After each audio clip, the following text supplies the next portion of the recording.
Alléluia. Que le Seigneur soit béni. Nous avons été ici en semaine. Nous avons eu notre séminaire de Pentecôte. Je ne voudrais pas vous embarrasser, vous demander si vous étiez là ou non. Ça, c'est entre vous et Dieu maintenant, puisque c'est déjà passé. Mais pour ceux qui étaient là, oh, gloire au Seigneur. Gloire au Seigneur. Ils ont certainement été comme moi bénis. Ah oui, nous avons eu de très bons moments dans la présence du Seigneur. Le programme que nous faisons, frère, c'est pour nous. C'est pour nous. Il faut assister au programme. Peut-être c'est votre rendez-vous avec Dieu. Les gens ont été bénis. Non pas seulement enseignés, mais aussi visités, touchés. Il y en a qui ont été remplis de l'Esprit de Dieu. Ils ont parlé en d'autres langues pour leur première fois. Et d'autres ont été délivrés aussi, libérés des chaînes. Amen. Parce que lorsque l'Esprit agit, il fait toutes ces choses-là. Amen. Et nous n'avons pas le temps, un dimanche comme celui-ci, de prier. Quelqu'un peut venir et dire, c'est la Pentecôte, je viens le dimanche, je vais vraiment prier. Tu n'auras pas le temps. On n'a que 5 minutes de prière parce qu'il faut enseigner et puis il faut faire la table du Seigneur. Donc tu as vraiment raté l'opportunité. Il faut que tu cherches encore le Seigneur. Prochainement, quand il y a réunion de prière et qu'on te convoque, on t'invite, viens. Comme je disais, ça peut être ton rendez-vous. Amen. Et humainement parlant aussi, ce corps-là que vous voyez ce matin, s'il tient, il tient par la grâce. Fatigué comme pas possible. Et on a baptisé 130 personnes. Hier, la nuit de vendredi, on n'a pas été à la maison. Hein. On était ici, préparer les baptêmes. On a prié. Et là aussi, il y a eu des baptêmes dans les Saint-Esprit. Au total, on avait combien de personnes? 238. Donc, une bonne centaine qui ont été reçus comme membres de l'Église. À la fin, avant qu'on quitte ce temple, nous aurons l'occasion de recevoir ceux-là qui sont donc devenus membres de l'Église. Nous bénissons le Seigneur pour toutes ces choses. Sans oublier qu'il y a eu 3 mariages à 14 hier. Donc, faites la somme de l'énergie dégagée et quelqu'un peut avoir compassion de son pasteur. Alléluia. Amen. Acte 19, versets 1 à 7. Nous allons lire la parole de Dieu. Acte 19, 1 à 7. Pendant qu'Apollos était à Corinthe, Paul, après avoir parcouru les hautes provinces de l'Asie, arriva à Éphèse. Ayant rencontré quelques disciples, il leur dit, avez-vous reçu le Saint-Esprit quand vous avez cru? Ils lui répondirent, nous n'avons pas même entendu dire qu'il y ait un Saint-Esprit. Alors Paul dit, Jean a baptisé du baptême de repentance. Il y a un verset qui manque là. Oh là là là là là là. Non. Il y a un verset qui manque. Donnez-moi 2 secondes, je prends la Bible. Un verset manque. Vous l'avez chez vous? On peut le lire ici au lieu d'être répète de temps. Mettez le verset 2, on reprend. Avez-vous reçu le Saint-Esprit quand vous avez cru? Il lui répondit, nous n'avons pas même entendu dire qu'il y ait un Saint-Esprit. Il dit, de quel baptême avez-vous donc été baptisé? Et il répondit, du baptême des Jean. 4 maintenant. Alors Paul dit, Jean baptisait du baptême de repentance, disant au peuple de croire en celui qui venait après lui, c'est-à-dire en Jésus. Sur ces paroles, ils furent baptisés au nom du Seigneur Jésus. Lorsque Paul leur eut imposé les mains, le Saint-Esprit vint sur eux et ils parlaient en langue et prophétisaient. Ils étaient environ 12 hommes. Amen. Bon appétit. Voilà, bien-aimé, une histoire qui est intéressante. Une histoire où l'apôtre Paul arrive à Éphèse. Il y croise là 12 personnes. C'est ce que nous venons de lire. Ils étaient environ 12. Pourquoi on a dit environ? Peut-être qu'ils étaient 11. Peut-être qu'ils étaient 14. Mais ils étaient environ 12. Ça veut dire que ce n'est pas avec exactitude. Amen. Mais 12, un grand nombre, 12, un bon chiffre pour parler des disciples, pour parler des apôtres. Donc c'est comme si l'apôtre Paul a croisé une garnison de personnes qui sont destinées à servir le Seigneur. Il les a croisés, ils sont une bonne équipe, une équipe de 12. Vous savez qu'il y a 12 patriarches pour Israël. Il y a 12 apôtres. Amen. Donc, il croise aussi 12 personnes. Il connaît tout cela. Il regarde ces personnes, il dit, mais vous êtes capable de servir. Bon, je voudrais connaître un peu davantage sur vous. Un bon pentecôtiste s'occupe de l'esprit. Alléluia. Vous ne pouvez pas passer du temps avec un bon pentecôtiste sans qu'il puisse se préoccuper de l'esprit qui agit en vous. Que Dieu nous donne d'être des vrais pentecôtistes, des bons pentecôtistes, pentecôtisés et pentecôtisant les autres. Amen. Alléluia. Amen. Avez-vous reçu l'esprit lorsque vous avez cru? Quelle question? Quelle question? Avez-vous reçu le Saint-Esprit? Avez-vous reçu le Saint-Esprit? Je pense que l'apôtre Paul connaissait la doctrine et il savait que Jésus-Christ, avant que les apôtres ne s'en aillent faire la mission, il leur avait demandé d'attendre. Et Jésus avait raison. Paul savait pourquoi le Seigneur avait dit aux apôtres d'attendre, de ne pas quitter la ville, d'attendre ce qui leur avait été promis. Les apôtres à leur tour aussi avaient compris. Nous avons parlé de cela en semaine. Il n'y a aucun endroit, frère, où l'Église arrivait sans que le Saint-Esprit n'arrive. Aucun. Aucun. Ces hommes savaient. À leur époque, néanmoins, ils savaient que parler Église, c'est parler Saint-Esprit. Aujourd'hui, il y a beaucoup d'églises, beaucoup de congrégations qui nient même les actes du Saint-Esprit. Je vous dis, ces choses sont dépassées. C'est pour les apôtres. Alors, qu'est-ce que nous avons? Nous avons que la forme, nous n'avons plus les fonds. Pourquoi? Parce que nous avons mis le Saint-Esprit de côté. Vous savez que le Saint-Esprit, c'est une personne. Vous pouvez la froisser, vous pouvez l'outrager, vous pouvez l'attrister. Donc, si vous l'invitez, si vous désirez marcher avec lui, il marchera avec vous. Si vous vous préoccupez de lui, il se préoccupera aussi de vous. Il va commencer à vous prendre en charge et à vous conduire. Paul savait et il connaissait son importance. Parce que les apôtres avaient compris son importance quand le Seigneur leur a dit de ne pas quitter la ville. J'ai dit ici en semaine qu'ils n'ont pas pris la direction de leur maison respective, où chacun s'est retrouvé devant sa télévision avec sa télécommande en main en train de suivre une très belle série ou en train de regarder un match de la Première Ligue. Non! Savez-vous pourquoi vous n'avez pas l'esprit aujourd'hui? Si vous ne l'avez pas, c'est parce que vous ne vous préoccupez pas de lui. Pourtant, il est toujours disponible. Toujours disponible. Qu'est-ce que nous faisons pour qu'il soit avec nous? Qu'est-ce que nous désirons? Qu'est-ce que nous voulons? Le Saint-Esprit veut des personnes embrasées, enflammées de désirs pour lui. Il veut des frères et des sœurs qui soupirent après sa communion. Il veut cela. Et les apôtres étaient conscients de cela. Avez-vous reçu l'Esprit lorsque vous avez cru? Les autres, après avoir entendu la recommandation du Seigneur, ils sont allés chercher. Savez-vous qu'ils n'avaient même pas de calendrier? Jésus ne leur avait pas dit qu'après 10 jours il va descendre. Non, il ne leur avait pas dit ça.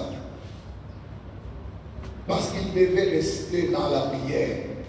C'est dans la prière qu'il est descendu. C'est dans la prière qu'il les a croisés. Il savait, ces hommes, et nous l'avons dit en semaine aussi, je suis en train en fait de résumer les séminaires.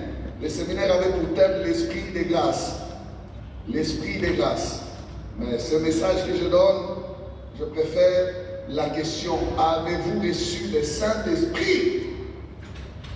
That is the question. Avez-vous reçu le Saint-Esprit? Que quelqu'un regarde un peu son voisin qui lui pose la question. Avez-vous reçu le Saint-Esprit, monsieur? Avez-vous reçu le Saint-Esprit, madame? Avez-vous reçu le Saint-Esprit? Vous l'avez ou vous ne l'avez pas? L'avez-vous rencontré? Êtes-vous venu chez vous? Est-il venu chez vous? Allez-y. Ces hommes, les apôtres dont je parle, savaient que l'avenir de leur ministère dépendait de la personne et de l'œuvre du Saint-Esprit. Donc, ils devaient l'attendre. Vous savez, quand vous ne savez pas comment vous allez commencer, vous ne savez pas comment vous allez faire, vous ne pouvez que vous confier au Seigneur. Vous ne pouvez que chercher le Seigneur. Oh, il y a beaucoup de connaisseurs qui savent, qui ont des plans. Mais j'aimerais vous dire, si vous voulez entrer dans les champs du Seigneur, dans la mission du Seigneur, vous ne devez pas faire confiance à vos plans. Non, vous ne devez pas faire confiance à votre intelligence, à votre bureau de stratégie d'évangélisation. Non, non, non, non, non. Vous devez vous fier à l'Esprit de Dieu. Il y a de belles aventures dans les actes des apôtres. Si bien que je donne raison à ceux qui ont dit actes des apôtres et qui appellent les actes des apôtres les actes du Saint-Esprit. Je leur donne raison. Des hommes comme Paul, ils ont fait la mission poussés par l'Esprit. Des hommes comme Philippe, sensibles à l'Esprit. Philippe implante une église en Samarie. Il fait comment je peux dire, le succès en Samarie. Toute la ville est bouleversée. Mais le Saint-Esprit lui dit, Philippe, va vers le chemin qui va vers Gaza, qui est au désert, là-bas. Il laisse la congrégation, il va là-bas. La parole de Dieu déclare qu'après avoir parlé à l'unique Éthiopien, l'Esprit enleva Philippe et l'amena prêcher ailleurs. Philippe n'était plus rentré en Samarie. Imaginez, quelle obéissance au Saint-Esprit, quelle sensibilité au Saint-Esprit. Ce n'étaient pas des gens qui forçaient les choses. Ce n'étaient pas des gens qui défendaient les titres, qui défendaient leur position. Alléluia. Ils suivaient l'Esprit. L'Esprit dit, tu te lèves, tu pars. Ils se lèvent, ils partent. Ils savent qu'ils sont sous les ordres de l'Esprit. Combien de fois l'apôtre Paul, il veut entrer dans une vie. Il dit, l'Esprit de Jésus m'empêcha d'entrer dans cette vie. L'Esprit de Jésus, l'Esprit de grâce, il conduit ses serviteurs. Alléluia. Donc ces hommes savaient que leur avenir, leur ministère dépendait de la personne et de l'œuvre du Saint-Esprit. Ils l'ont cherché, ils l'ont attendu. Et ces jours de Pentecôte-là, il était descendu sur eux. Dans ce texte que nous avons lu d'Actes 19, Paul arrive à Éphèse, il croise 12 personnes. Ils sont en plein ministère. L'apôtre les observe, mais il remarque un malaise.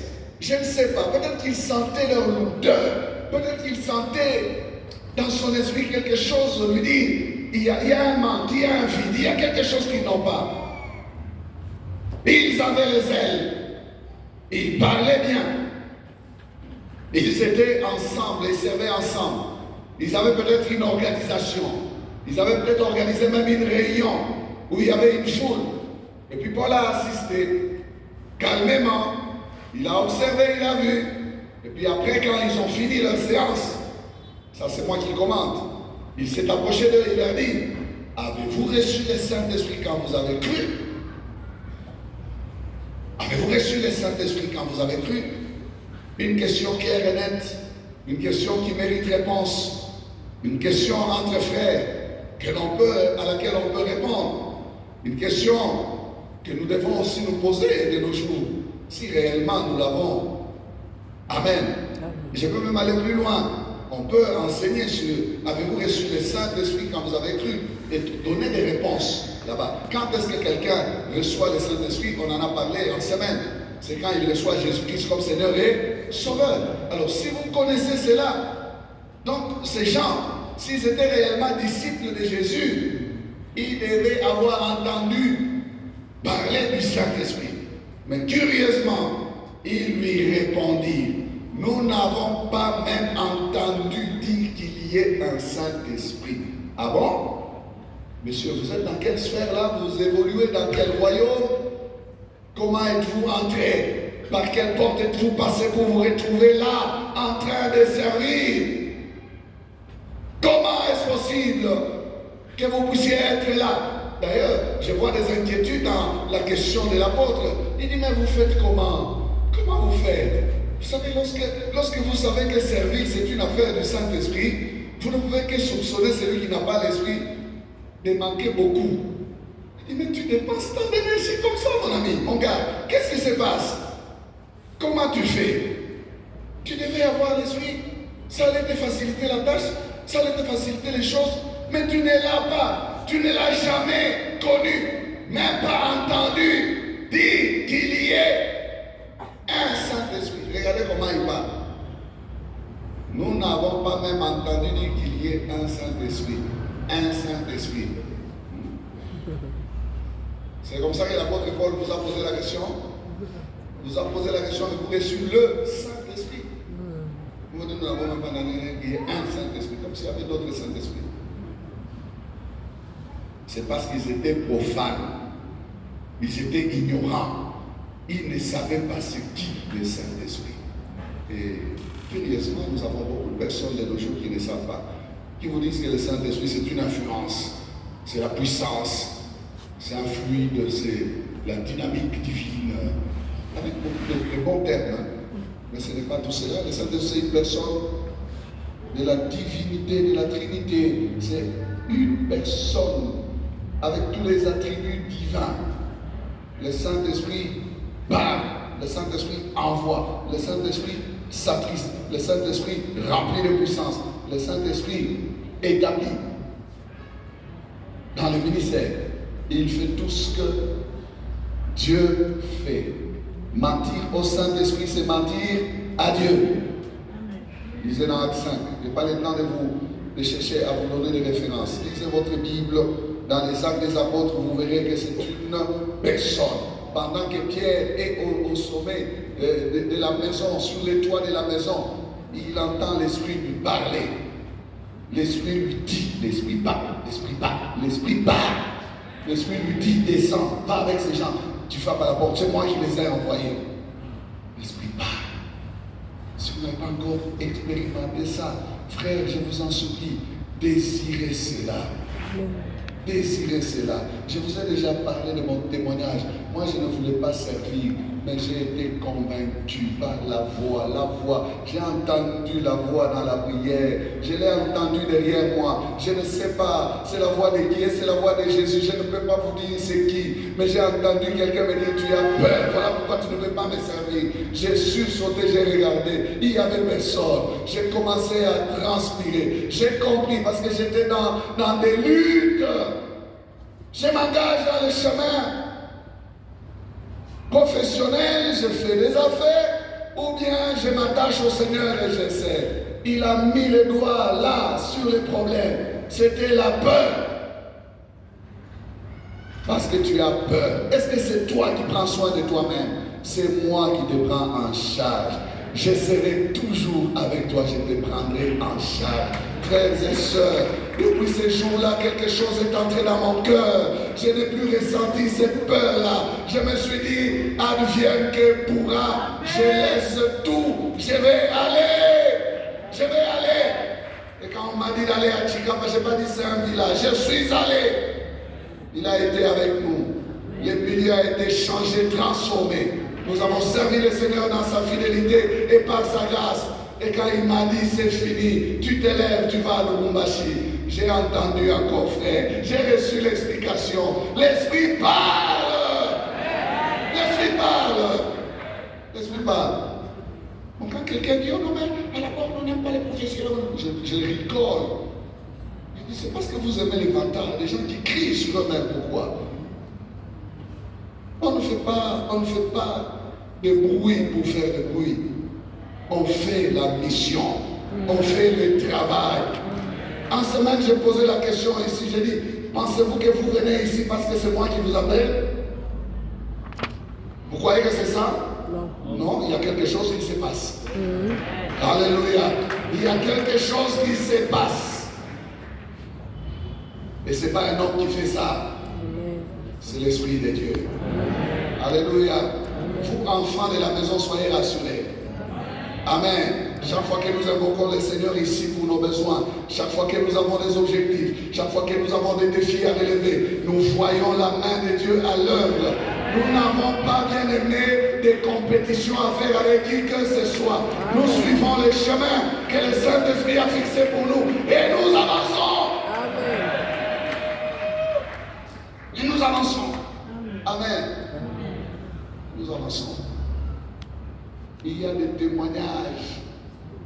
Il y a des témoignages. Ici, il y a des témoignages. Celui qui vient ici parce que bon, c'est joli, c'est beau, tout simplement, il est distrait. Celui qui vient pour prier, il reçoit. Amen. Et Dieu fait des choses ici. Amen. Alléluia. Amen. Dieu fait des choses ici. C'est la Pentecôte. Dans la Pentecôte, on parle des œuvres de l'Esprit. Amen. Ce sont des œuvres de l'Esprit. Amen. Amen. Revenons à notre texte. Il lui répondit, nous n'avons pas même entendu dire qu'il y ait un Saint-Esprit. Ça bouge dans la tête des pauvres. Alors il leur dit, de quel baptême avez-vous donc été baptisés? Ils répondirent, du baptême des gens. Vous voyez, il faut remonter à la Genèse. Paul entend ces réponses. Il remonte à la Genèse de leur rencontre avec Christ. Il se fait justement que ces hommes n'ont pas eu à connaître le message de l'évangile, on dirait. Ils ont été baptisés du baptême des gens. Peut-être qu'ils ont entendu le nom de Jésus. Vous savez, le nom de Jésus était célèbre, même le nom de Paul. Il y a eu même à Éphèse là, des hommes qui disaient, qui chassaient les esprits en disant, au nom de Jésus que Paul prêche. Jésus était célèbre. Oh! Ils avaient peut-être entendu seulement le nom de Jésus, mais l'enseignement de Jésus, ils ne l'avaient pas. Parce que quand Paul rentre aux fondamentaux, à la base, il retourne à la Genèse, il vérifie comment êtes-vous entrés. Ils disent non, nous sommes donc de l'époque des gens.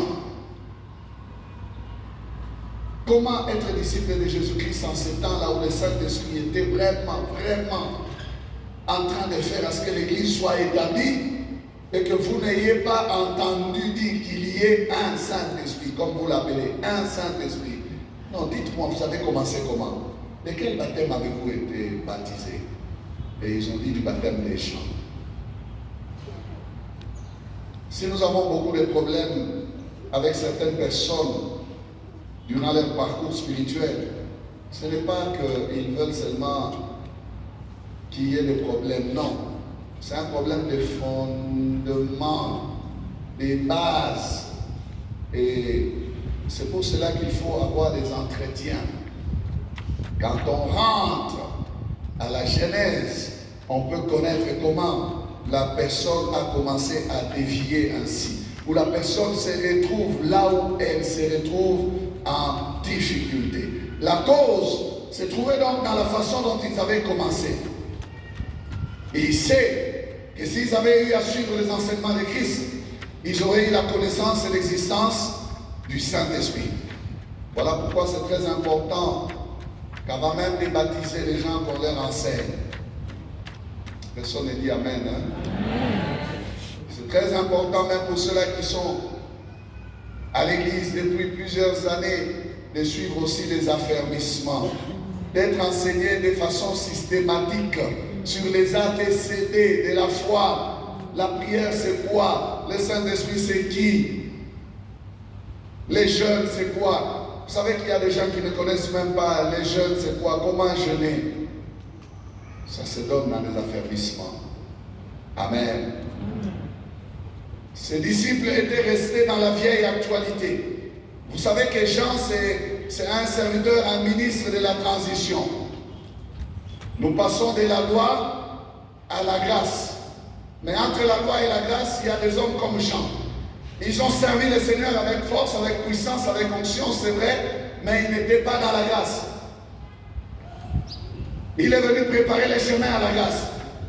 Donc ici, nous avons des personnes qui n'ont jamais entendu dire qui est l'Esprit, qui est la grâce.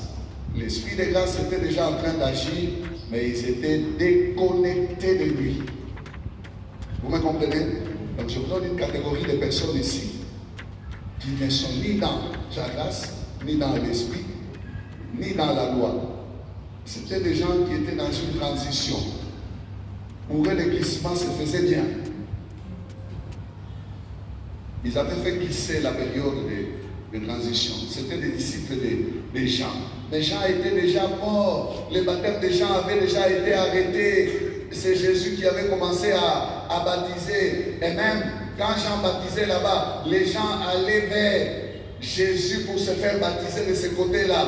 Et les gens qui étaient disciples de Jean ont dit à Jean-Baptiste, celui que tu as présenté là est en train de nous prendre toute la foule. Jean leur a dit, est-ce que moi je vous ai dit que je suis son concurrent? Non, je vous ai dit que je suis venu pour lui. C'est lui qui est le plus grand. Jean leur a dit qu'il croisse et que j'ai diminué. Est-ce que quelqu'un me suit très bien? Jean devait s'effacer pour laisser la place à la grâce d'entrer en activité. Et Jean était conscient qu'il a fait sa part. Il a dit qu'il croisse et que j'ai diminué. Je dois m'effacer pour que lui continue. Mais comment vous faites encore le glissement? Ces disciples-là, ils sont dans le glissement. C'était un autre régime, le régime de la grâce. Mais voilà qu'eux, ils étaient encore dans les affaires des gens. Ce qui fait que l'apôtre Paul va les prendre. Il va les baptiser. Et puis après les avoir baptisés, je vais vite, il va leur imposer les mains. Mettez-vous au niveau où je voudrais que vous puissiez arriver, frères et sœurs. Qu'est-ce qu'il y a dans la tête de Paul? Qu'est-ce qu'il cherche? Cherche-t-il sa gloire? Non. Il a vu les ailes de ces hommes. Il sait que ce sont des serviteurs. Mais il dit, s'ils restent comme ça, ils ne feront pas un bon service. Il faut les aider. Il faut les aider. Ils étaient sur une fausse piste. Il les a recadrés, il les a mis sur la bonne trajectoire. Il les a, c'est là, certainement qu'ils ont accepté Jésus-Christ comme Seigneur et Sauveur avant de se faire baptiser. Et puis il les a baptisés. Ainsi, je fais une parenthèse.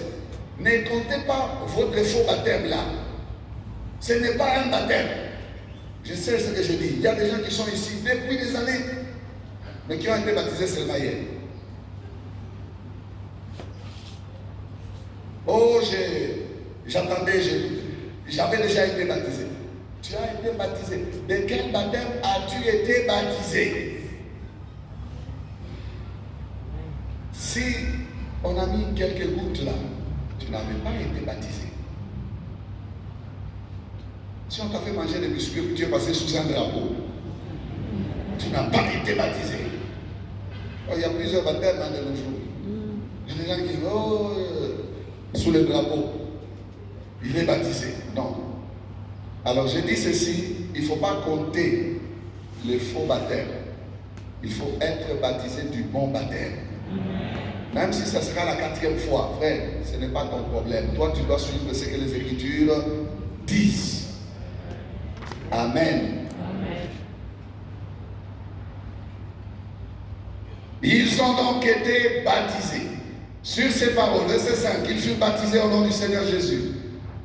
6. Lorsque Paul leur eut imposé les mains, le Saint-Esprit vint sur eux. Et il parlait en langue et prophétisait. Alléluia. Vous voyez l'amour de Dieu. Dieu n'attend pas que vous compreniez toute la doctrine, mais Dieu regarde à votre soif, Dieu regarde à votre cœur. Si vous désirez être rempli, vous pouvez être rempli malgré vos lacunes, malgré que vous n'avez pas appris la théologie, malgré que vous n'avez pas été, bien aimé, formé. Non, le Saint-Esprit est chargé de la matière. Pourquoi Paul fait tout ceci? Je disais, si on se mettait dans la pensée de Paul, Paul sait que sans le Saint-Esprit, on ne peut pas parler Église. Sans le Saint-Esprit, on ne peut pas parler ministère. Sans le Saint-Esprit, on ne peut pas parler mission. On ne peut pas parler conversion des âmes. Sans le Saint-Esprit. Amen. J'ai parlé ici en semaine. Pierre a été convaincu par la présence du Saint-Esprit pour qu'il puisse baptiser la maison des Corneilles. Et lorsqu'ils arrivent en Samarie, ils voient que les gens sont sauvés, ben on demande est-ce qu'il y en a qui ont été baptisés dans le Saint-Esprit. Il n'y a personne. Ils s'imposent encore les mains là-bas parce qu'eux, ils savent qu'il faut que le Saint-Esprit rentre dans les vies. Amen. Il faut le recevoir, être revêtu de sa puissance.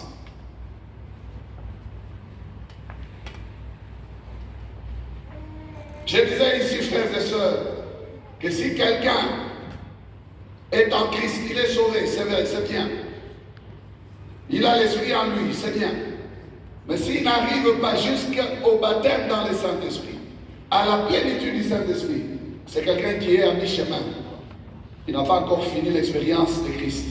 Il faut qu'il arrive au baptême dans le Saint-Esprit. Parce que, je le disais, je répète, ne vous en faites pas, c'est le résumé du séminaire. Il y a bien des choses que l'on manque quand on n'est pas rempli du Saint-Esprit. Celui qui est rempli du Saint-Esprit, il prie en langue. Or, quand vous priez en langue, vous dites des mystères à Dieu. Quand vous priez en langue, vous empêchez aux autres d'entendre ce que vous demandez à Dieu. Vous empêchez au diable de saisir votre pensée.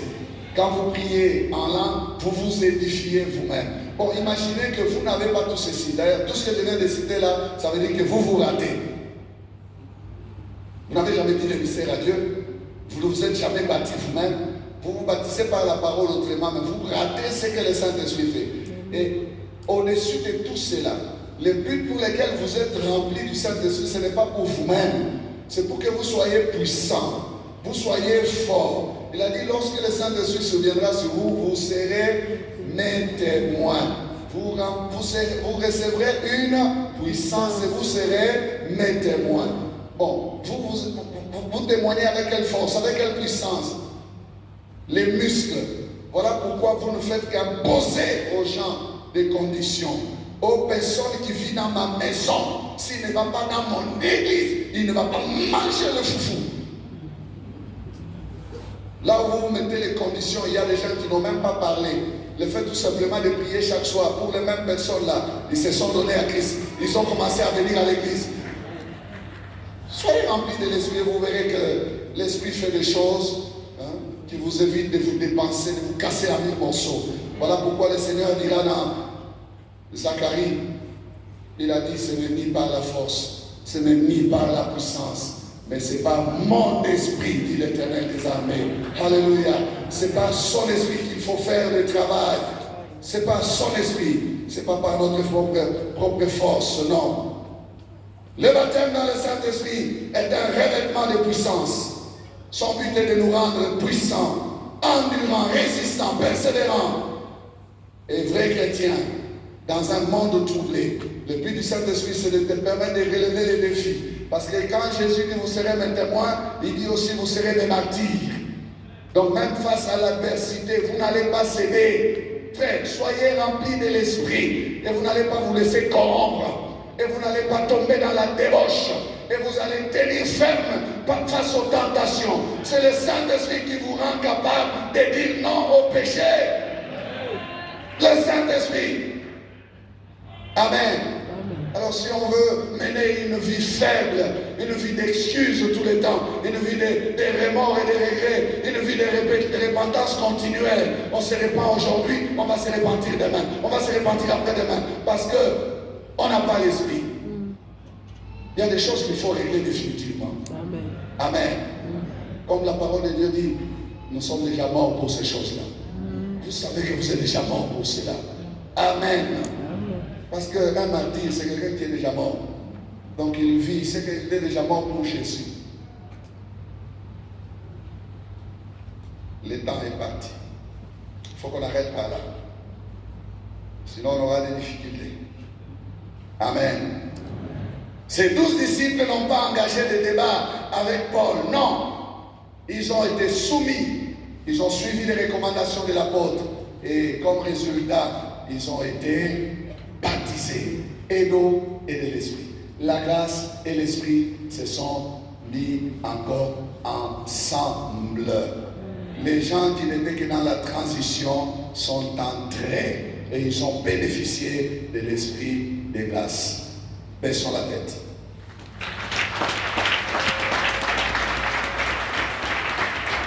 Gloire au Seigneur.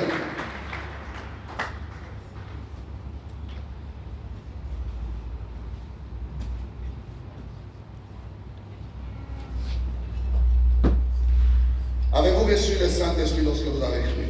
Y a-t-il quelqu'un ici qui n'a pas encore donné sa vie à Jésus? Parce que lorsqu'on vous enseigne l'évangile de Jésus, on doit vous parler aussi de l'Esprit.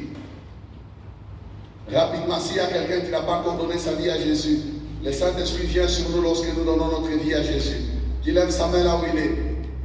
S'il y en a quelqu'un ici, c'est là que ça commence. C'est par là que ça commence. S'il n'y a personne, je ne vois aucune main. Nous nous levons nous tous, s'il vous plaît, et nous allons prier pour être remplis du Saint-Esprit ce matin. Nous n'avons que 5 minutes, comme je l'ai dit. Demande sa plénitude. Dans son amour, il peut te remplir. Aie la foi qu'il peut te remplir. S'il ne te remplit pas maintenant, il pourra le faire même chez toi à la maison. Élève la voix et prie. Nous désirons le Saint-Esprit.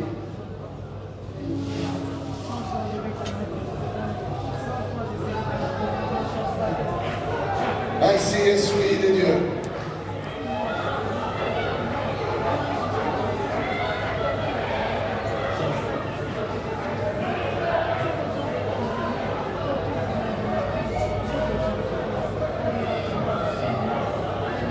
Alléluia. Gloire à ton nom, Seigneur. Gloire à ton nom, Jésus. Merci. Merci, Seigneur.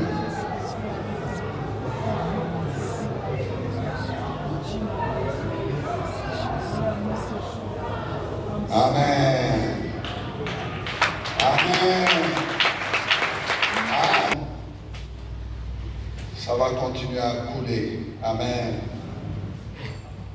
Car j'ai reçu du Seigneur ce que je vous ai enseigné. C'est que le Seigneur Jésus, dans la nuit où il fut livré, prit du pain. Et après avoir rendu grâce, le rompit et dit, ceci est mon corps qui est rompu pour vous. Faites ceci en mémoire de moi.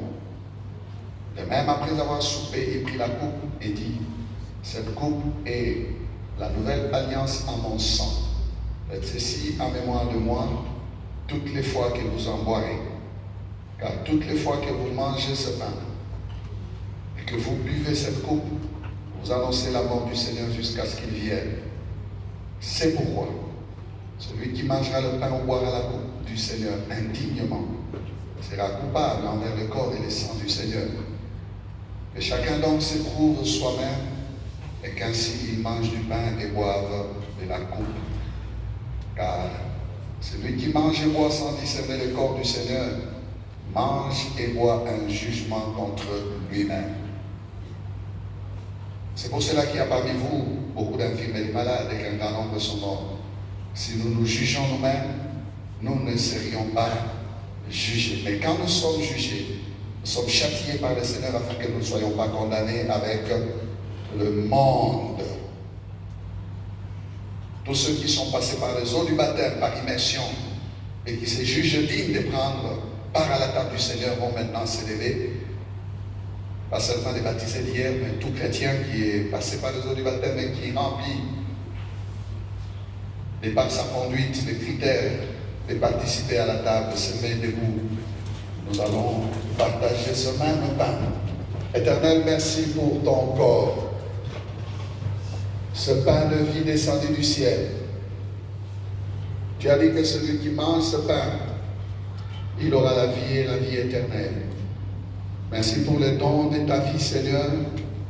pour ton sang versé par amour pour nous, le sang de la rédemption, de la rémission des péchés, le sang du pardon, le sang qui crie mieux que celui d'Abel, le sang de la victoire.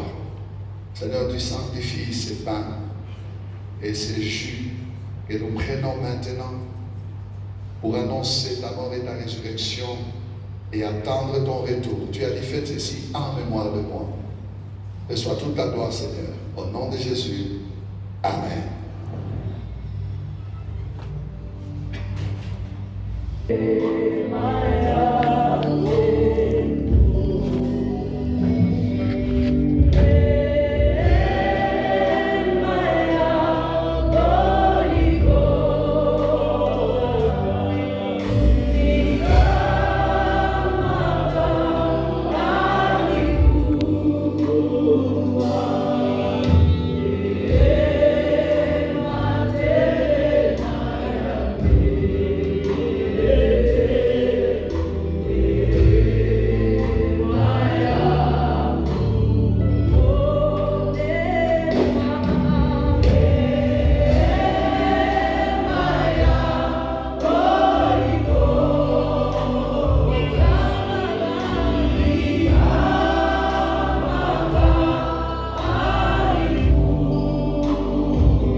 Mois de mai et introduis-nous dans le mois de juin avec puissance et gloire. Regarde-nous en bonne santé. Nous voulons témoigner tes merveilles. Allons en paix. Au nom de Jésus. Amen. Amen. Que Dieu. Coucou, j'espère que vous allez bien. J'ai commencé la vidéo sans vous saluer. Que le Seigneur vous bénisse. Là, on vient de sortir de l'église. Je voulais juste vous rappeler que... Bonjour papa. Comprenez, je suis encore devant l'église, il faut saluer les gens. Je voulais juste vous rappeler, vous qui êtes encore à la maison, d'aller chercher encore la présence de Dieu, aller encore le louer pour ses bienfaits dans nos vies. Que le Seigneur vous bénisse. Ne négligez pas les jours du Seigneur. Nous devons aller dans sa présence pour recommander encore la semaine qui commence entre les mains du Seigneur et aller encore fêter la Pentecôte. Que le Seigneur vous bénisse. Je ne vais pas être trop long parce que la vidéo est déjà trop longue. Dans cette vidéo, vous venez de suivre la prédication. Nous voulons encore... Excusez-moi, vous allez avoir des excuses plusieurs fois. Dans cette vidéo, vous avez suivi la prédication. Si vous voulez suivre la louange, ou soit les débuts de notre culte, allez sur YouTube, tapez Parole éternelle Lubumbashi. Vous allez voir notre culte, ou suivre notre culte en entièreté. Que le Seigneur vous bénisse. Vous qui êtes encore en route, que le Seigneur vous protège pour que vous puissiez arriver dans la maison du Seigneur pour glorifier notre Dieu. Je vous avais dit, je ne vais pas être trop longue parce que la vidéo est déjà... La vidéo est déjà longue. Que le Seigneur vous bénisse. Je vous aime. Bon dimanche. Bye. Si le Seigneur ne revient pas, on se revoit à la prochaine.